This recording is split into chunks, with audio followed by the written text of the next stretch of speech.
In South Dakota, only girls play girls' sports. Why? Because of Governor Kristi Noem's leadership.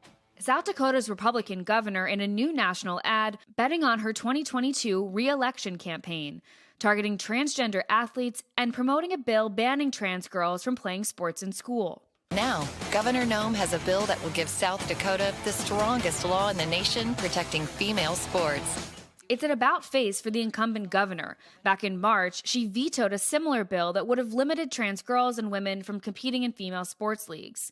She's running on the idea of less government, more freedom, according to her website, and joins a group of conservative Republican leaders who oppose trans rights. Athletic teams or sports that are designated for females are open to females, and we're going to go based off biology, not based off ideology. We all know what an absolute advantage boys would have playing against girls. In 2021, 35 bills were filed in state legislatures to exclude transgender youth from competing in athletics.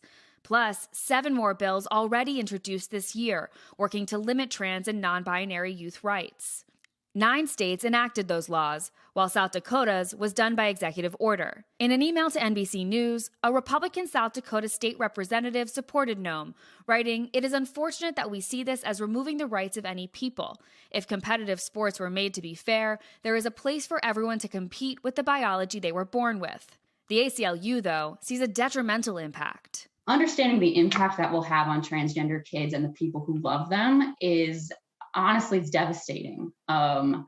Even if these bills don't pass, it still has a huge effect on trans kids. To know that their state representatives, they're not supporting them, they're instead attacking them. Jaya Nagarajan Swenson, a non-binary student athlete on their school's rowing team and who has been closely following this legislation around the country, says they would be ready to leave their sport over what they call a polarizing issue.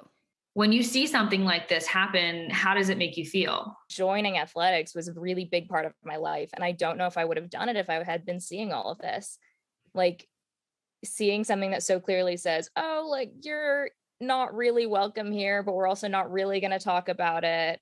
And it's going to be all of this, like these veiled sort of threats against you as a person. It makes it so easy to just get really dangerous into this like far wave of transphobia.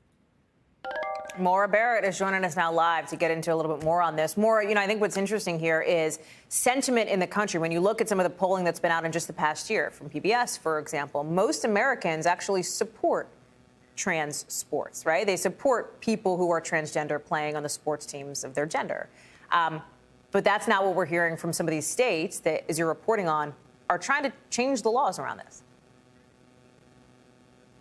Right, and the big picture here, Hallie, is that a lot of the sentiment around how Americans feel about transgender rights in general has changed because more and more people are comfortable with coming out as trans, and that really depends on your age range, right? It's become more common in your and my lifetime, and so younger Americans, this Gallup poll finds, younger Americans, more than half of them know someone who's transgender, so they have more empathy, they're more accepting of what these transgender people want to be living, how they want to be living and what they want to be doing and the rights that they want to have. And so on the other hand, though, if you look at an older age range that hasn't had this in their lives as much, basically some Americans are just not ready to question these norms or even to have form an opinion about it. So I wanted to take a look at this, how the numbers are actually broken down with this Gallup poll after seeing all of what happened in 2021.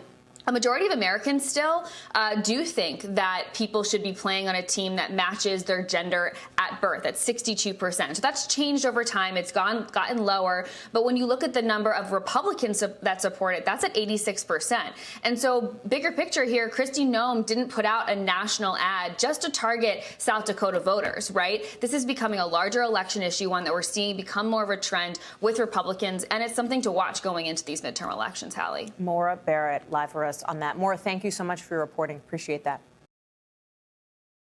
Thanks for watching our YouTube channel. Follow today's top stories and breaking news by downloading the NBC News app.